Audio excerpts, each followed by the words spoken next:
भारत संविधान से चलता है और संविधान दो शब्दों से मिलकर बना है, संविधान, यानी ऐसा विधान जो सबके लिए समान रूप से लागू हो उसको कहते हैं संविधान। तो संविधान में ही आर्टिकल 44 ये कहता है कि देश के सभी नागरिकों के लिए, यानी लद्दाख से लक्षद्वीप और कच्छ से कामरूप तक सबके लिए एक समान नागरिक संहिता होगी। सभी नागरिकों को समान अधिकार होगा और समान अधिकार सुनिश्चित करने के लिए समान नागरिक संहिता होगी। इसमें यह भी लिखा हुआ है कि समान नागरिक संहिता को लागू करना, यानी आर्टिकल 44 को लागू करना, यह सरकारों की फंडामेंटल ड्यूटी है। सबसे पहले उनको डायरेक्टिव प्रिंसिपल को लागू करना पड़ेगा। दुर्भाग्यवश हम आजादी की 75वीं वर्षगांठ मना रहे, संविधान लागू हुए भी 73 साल हो गए। 1950 में संविधान लागू हुआ, हम 2023 में भी बैठे हुए, लेकिन आज तक इसका ड्राफ्ट नहीं बनाया गया। अगर यूनिफॉर्म सिविल कोड का एक ड्राफ्ट बन गया होता तो इसके बारे में सारे कंफ्यूजन खत्म हो गए होते।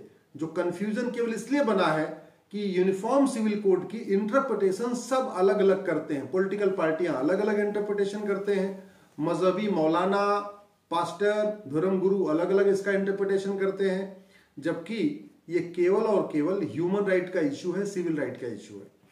जहां तक बात रही कि क्या इसको राज्य सरकारें लागू कर सकती हैं, तो फैमिली से संबंधित जो इश्यू है, फैमिली लॉ, जो परिवार का मामला है, ये कॉन्करेंट लिस्ट में है संविधान में।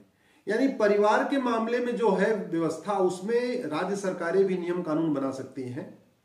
लेकिन सवाल यह बनता है, तो क्या राज्य सरकारें यूनिफॉर्म सिविल कोड लागू कर सकती हैं? यूनिफॉर्म सिविल कोड लागू करने के लिए सबकी शादी विवाह उम्र समान करना पड़ेगा। अब शादी विवाह का जो कानून है वो सेंट्रल एक्ट है, उसको राज्य सरकारें नहीं बदल सकती। यूनिफॉर्म सिविल कोड लागू करने के लिए तलाक का तरीका सबका एक करना पड़ेगा। अब जो तलाक का तरीका है ये भी सबके अपने अपने अलग अलग पर्सनल लॉ से चल रहा है। जैसे मुस्लिम्स का जो तलाक होता है, तलाक हसन, तलाक बाइन, तलाक किनाया, जो भी चल रहा है, वो सारा 1937 के शरीयत एक्ट से चलता है। तो शरीयत, जो 1937 का शरीयत एक्ट है, उसको भी राज्य सरकार नहीं बदल सकती, उसको भी केंद्र सरकार को बदलना पड़ेगा। ऐसे ही पारसी मैरिज एक्ट है, क्रिश्चियन मैरिज एक्ट है, मुस्लिम पर्सनल लॉ जो शरीयत एक्ट है, या हिंदू मैरिज एक्ट है। कॉमन सिविल कोड लागू करने के पहले इन सब जितने भी पर्सनल लॉ है सब में बदलाव करना पड़ेगा, और बदलाव का इनफैक्ट उसको खत्म करना पड़ेगा, तब जाके कॉमन सिविल कोड लागू हो पाएगा। कॉमन सिविल कोड का मतलब ये हुआ कि जो वसीयत का अधिकार है, विरासत का अधिकार है, बच्चा गोद देने का अधिकार है, बच्चे के भरण पोषण का अधिकार है, ये सबको एक समान होना चाहिए। गुजारा भत्ता का जो प्रोसीजर है वो सबके लिए कॉमन होना चाहिए। गुजारा भत्ता का जो अधिकार है, मेंटेनेंस का जो राइट है, वो सबके लिए भी कॉमन होना चाहिए। तो age of marriage, maintenance, divorce, succession, inheritance, यानी विरासत, वसीयत, गुजारा भत्ता, शादी विवाह की उम्र, ये जिसका जो कानून चल रहा है ना, इसमें ये सारे के सारे कानून सेंट्रल एक्ट है। तो राज्य सरकारें कमेटी बना सकती हैं, कमेटी अपनी तरफ से रिकमेंडेशन दे सकती है, लेकिन यूनिफॉर्म सिविल कोड राज्य सरकारें लागू नहीं कर सकती। इसलिए अभी तक जितनी भी राज्य सरकारों ने इस पे कमेटी बनाई है, इसके पहले उत्तराखंड की सरकार ने बनाया, गुजरात की सरकार ने भी प्रॉमिस किया है कमेटी बनाने के लिए, अभी कर्नाटक की में बीजेपी ने भी प्रॉमिस किया है कि हम यूनिफॉर्म सिविल कोड लागू करेंगे। तो वो कमेटी बना सकते हैं, कमेटी सबसे डिस्कशन कर सकती है, सबसे वाइड कंसल्टेशन हो सकता है, सबसे बैठ के बातचीत हो सकती है। राज्य स्तर पे कमेटी बनाने का एक बेनिफिट ये है कि कम से कम वहां पे 1 to 1 इंटरेक्ट करना, लोगों के ओपिनियन लेना, ये थोड़ा आसान हो जाएगा। लेकिन यूसीसी को लागू करना ये राज्य सरकारों के बस में नहीं है, क्योंकि यूसीसी लागू करने के पहले आपको सारे के सारे जितने भी पर्सनल लॉ है, इंडियन मुस्लिम मैरिज एक्ट है, 1937 का शरीयत एक्ट है, पारसी मैरिज एक्ट है, क्रिश्चियन मैरिज एक्ट है, 1956 का जो आपका हिंदू कोड है, ये सब खत्म करना पड़ेगा, तब जाके यूनिफॉर्म सिविल कोड लागू हो पाएगा या कॉमन सिविल कोड लागू हो पाएगा। इसलिए राज्य सरकारें नहीं कर सकती हैं। अब बात यह आती है कि क्या इतने बड़े देश में कॉमन सिविल कोड लागू किया जा सकता है? अलग अलग भाषा है, अलग अलग तरीका है, अलग अलग रहन सहन है, तो कैसे लागू कर सकते हैं? मेरा यह मानना है कि बिल्कुल कर सकते हैं।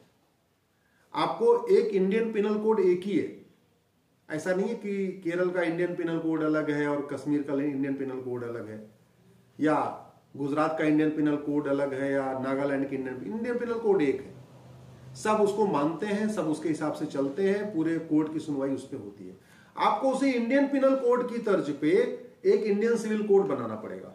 जब तक हम इसको यूनिफॉर्म सिविल कोड कहेंगे ना, तब तक बड़ा कंफ्यूजन रहेगा। और भारत में यूनिफॉर्म सिविल कोड कहना अपने आप में इतना डिस्प्यूटेड हो चुका है, ये यूनिफॉर्म सिविल कोड शब्द इतना डिस्प्यूट में आ चुका है कि मुझे लगता है यूनिफॉर्म सिविल कोड पे चर्चा नहीं करना चाहिए। Indian civil code, Indian penal code है। इंडियन पिनल कोड में 22 चैप्टर है। 22 चैप्टर में हर चैप्टर का लिखा हुआ है कि चैप्टर 1 ये, चैप्टर 2 ये, चैप्टर 3 ये, chapter 15 offence related to religion, ऐसे चैप्टर वाइज उसमें अपराध दिए हुए हैं। ऐसे ही हमें इंडियन पिनल कोड की तरफ पे एक इंडियन सिविल कोड ड्राफ्ट करना चाहिए। इंडियन सिविल कोड में chapter 1 age of marriage, chapter 2 grounds of divorce, chapter 3 procedure of divorce, chapter 4 grounds of maintenance, chapter 5 procedure of maintenance, chapter 6 grounds of adoption, chapter 7 procedure of adoption, ऐसे ही chapter 8 grounds of inheritance, chapter 9 procedure of inheritance. इस तरीके से chapter wise अगर हम करते जाएं तो मुझे लगता है पॉपुलेशन कंट्रोल के लिए भी अलग से कानून नहीं बनाना पड़ेगा, यूनिफॉर्म सिविल कोड अलग से लागू नहीं करना पड़ेगा।